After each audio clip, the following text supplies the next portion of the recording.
سی pack کا اگلا مرحلہ شروع ہونے کو تیار۔ وزیر اعظم شہباز شریف کہتے ہیں سی پیک کے اگلے مرحلے کے لیے بھرپور تیاری کر رہے ہیں۔ چین پاکستان کی معاشی ترقی میں اہم شراکت دار ہے۔ چینی ٹیکسٹائل انڈسٹری کو پاکستان میں صنعتیں لگانے کی دعوت دیتے ہیں۔ چینی صنعت کاروں اور سرمایہ کاروں کو ہر ممکن سہولیات فراہم کریں گے۔ پاکستان میں مقیم چینی باشندوں کو فول پروف سیکیورٹی فراہم کی جائے گی۔ پاکستان چین کے درمیان مختلف شعبوں میں تعاون بڑھانے کے حوالے سے جائزہ اجلاس میں گفتگو۔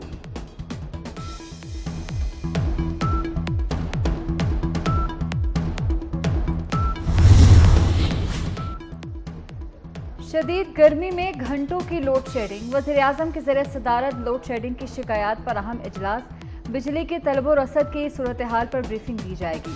صوبوں میں بجلی کے مسائل پر بھی بات چیت ہوگی۔ شہباز شریف نے ملک میں جاری غیر اعلانیہ لوڈ شیڈنگ کا نوٹس دے کر اجلاس بلایا تھا۔ سورج کے غضبناک ہوتے ہی لوڈ شیڈنگ بھی عذاب بن کر اتر آئی۔ مختلف شہروں میں بجلی کی لوڈ شیڈنگ سے شہری کرب میں مبتلا۔ پشاور میں لوڈ شیڈنگ سے لوگوں کا صبر جواب دے گیا۔ شدید احتجاج کرتے ہوئے موٹر وے کو بند کر دیا۔ کراچی میں بجلی کی بدترین لوڈ شیڈنگ۔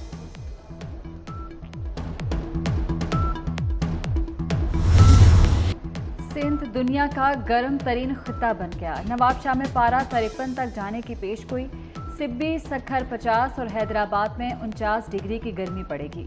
لاہور میں بھی قیامت خیز گرمی، درجہ حرارت 45 ہو گیا۔ کراچی میں 31 مئی تک پارہ 40 ڈگری تک جانے کی پیش گوئی۔ فیصل آباد اور سرگودا میں بھی موسم شدید گرم۔ محکمہ موسمیات کی بالائی علاقوں میں آج سے 1 جون تک بادل برسنے کی پیش گوئی۔ ندی نالوں میں طغیانی، لینڈ سلائیڈنگ سے سڑکیں متاثر ہونے کا خدشہ۔ پی ڈی ایم اے نے الرٹ جاری کر دیا۔ پاکستان کو ایٹمی طاقت بنے 26 سال مکمل۔ ملک کی دفاع ناقابل تسخیر۔ ملک بھر میں یوم تکبیر قومی جذبے سے منایا جا رہا ہے۔ دن کا آغاز مساجد میں قرآن خوانی اور پاکستان کی سلامتی کی دعاؤں کے ساتھ ہوا۔ 1998 میں بھارت کے 5 ایٹمی دھماکوں کے جواب میں پاکستان نے 6 ایٹمی دھماکے کر کے سب کو خاموش کروا دیا۔ یوم تکبیر پر آج عام تعطیل۔ ملک کے چھوٹے بڑے شہروں میں یوم تکبیر کے حوالے سے ریلیاں اور جلوس۔ یوم تکبیر ہماری قوم کی استقامت، غیر متزلزل ارادے اور علاقائی امن و استحکام برقرار رکھنے کے عزم کا ثبوت ہے۔ قائم مقام صدر کا پیغام۔ یوسف رضا گیلانی کہتے ہیں پاکستان ایک ذمہ دار ایٹمی ریاست کے طور پر تنازعات کے پرامن حل پر پختہ یقین رکھتا ہے۔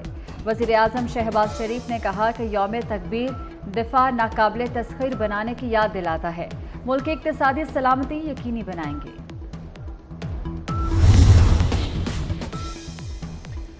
مسلح افواج اور عسکری قیادت کی یوم تکبیر پر قوم کو مبارکباد۔ Chairman joint chiefs of staff committee اور مسلح افواج کے سربراہان کا یوم تکبیر پر خصوصی پیغام۔ آئی ایس پی آر کا کہنا ہے یوم تکبیر پاکستان کے جوہری تجربات کی تاریخی کامیابی کی یاد دلاتا ہے۔ جوہری تجربات نے قابل اعتبار کم از کم ڈیٹرنس اور خطے میں طاقت کا توازن بحال کیا۔ ملک کو ایٹمی طاقت بنانے پر سائنسدانوں، انجینئرز، حکام اور مسلح افواج کے شکر گزار ہیں۔ بھٹو خاندان نے ملک کو ایٹمی قوت بنانے کی قیمت ادا کی۔ نوجوان نسل کو معلوم ہونا چاہیے ایٹمی دھماکوں کا کریڈٹ بھٹو شہید کو جاتا ہے اور وہی اس کے بانی ہیں۔ سینئر وزیر سندھ شرجیل میمن کی نیوز کانفرنس۔ کہا بانی پی ٹی آئی کی لڑائی صرف پاکستان سے ہے۔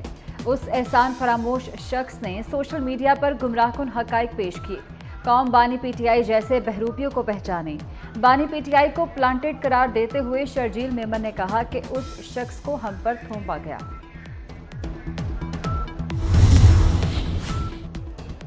میاں محمد نواز شریف مسلم لیگ نون کے صدر منتخب۔ نواز شریف کے مقابلے میں کسی نے کاغذات جمع نہیں کرائے۔ باقاعدہ اعلان مسلم لیگ نون کی جنرل کونسل کے کچھ دیر بعد ہونے والے اجلاس میں کیا جائے گا۔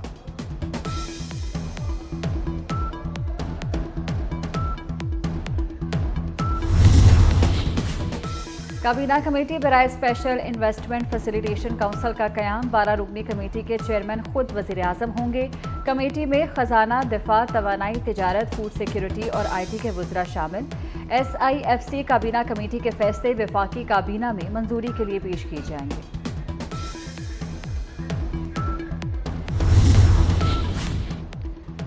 اسپین نے فلسطین کو آزاد ریاست تسلیم کر لیا۔ اسپین کے وزیر اعظم نے فلسطین کو باضابطہ آزاد ریاست تسلیم کرنے کا اعلان کیا۔ ہسپانوی وزیر اعظم نے کہا، فلسطین کو تسلیم کرنا تاریخی لمحہ ہے۔ فلسطین کو تسلیم کرنا اقوام متحدہ کی قرارداد کے مطابق ہے۔ اسپین کے بعد فلسطین کو تسلیم کرنے والے ممالک کی تعداد 146 ہو گئی۔ انسانی بنیادوں پر پاکستان کا بڑا فیصلہ۔ پاکستان نے بھارت کو 2 جاسوسوں تک قونصلر رسائی دے دی۔ قونصلر رسائی بھارت کی درخواست پر دی گئی۔ گرفتار نوجوانوں کا تعلق مقبوضہ کشمیر سے ہے۔ کراچی کے علاقے گلشن اقبال 6 میں کار چلاتی خاتون کے قتل کی تفتیش کے دوران انکشاف۔ خاتون کے قتل کی سی سی ٹی وی فوٹیج سامنے آ گئی۔ شہر قائد میں اس سے قبل ٹارگٹ کلنگ کی 18 وارداتیں ہو چکی۔ مقتولہ کے بھائی کی مدیت میں مقدمہ درج کر لیا گیا۔ اسرائیلی فوج کا رفح کے مختلف علاقوں میں بارود برسانے کا سلسلہ جاری۔ حملوں میں متعدد فلسطینی شہید ہو گئے۔ 2 ارکان کی شہادت کے بعد رفح میں کویتی اسپتال بند۔ شہید فلسطینیوں کی تعداد 36,000 سے تجاوز کر گئی۔ 81,000 سے زائد زخمی۔ مصر نے رفح کراسنگ کے قریب مصری فوجی کی ہلاکت کی تصدیق کر دی۔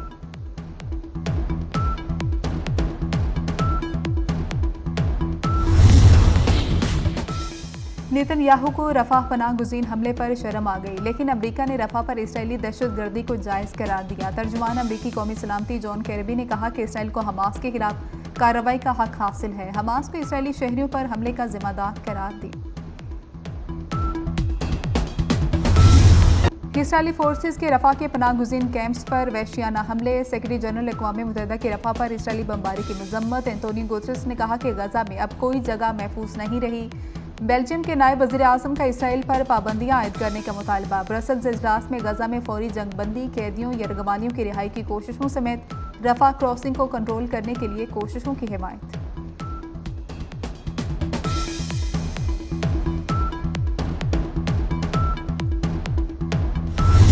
مقبوضہ فلسطین پر اسرائیلی حملوں پر دنیا بھر میں اسرائیل مخالف مظاہرے۔ سینکڑوں لوگ پیرس، نیو یارک، بارسلونا، تیونس، مانچسٹر کی سڑکوں پر نکل آئے۔ مظاہرین نے فلسطینیوں سے اظہار یکجہتی کیا۔ دنیا کے مختلف شہروں میں ہونے والے احتجاج کے دوران مظاہرین نے عالمی برادری سے اسرائیل پر سخت پابندیاں عائد کرنے کا مطالبہ کیا۔ پیرس میں مظاہرین اور پولیس کے درمیان جھڑپیں بھی ہوئی۔ تیونس اور مانچسٹر میں مظاہرین نے اظہار یکجہتی کے لیے فلسطینی پرچم بھی لہرایا۔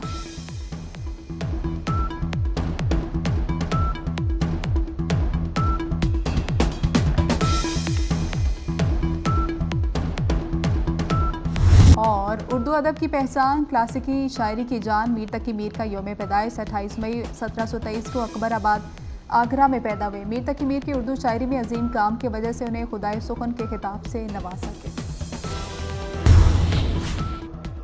وفاقی وزیر داخلہ محسن نقوی کا C D A headquarters کا دورہ، شہریوں کو ریلیف دینے کے لیے اہم فیصلے۔ اسلام آباد میں کیپٹل ایمرجنسی سروسز کے اجرا کا اعلان، کیپٹل ویسٹ مینجمنٹ کمپنی کے قیام کا بھی اعلان۔ سی بی ڈی اور کیپٹل سیف سٹی اتھارٹی کا قیام بھی عمل میں لایا جائے گا۔ شہریوں کی سہولت کے لیے کیپٹل واسا بنے گا۔ محسن نقوی نے چیئرمین سی ڈی اے اور چیف کمشنر اسلام آباد محمد علی رنداوا کو ٹاسک دے دیا۔ وفاقی وزیر داخلہ کی ریسکیو 1122 کے نئے اسٹیشن قائم کرنے کی بھی ہدایت۔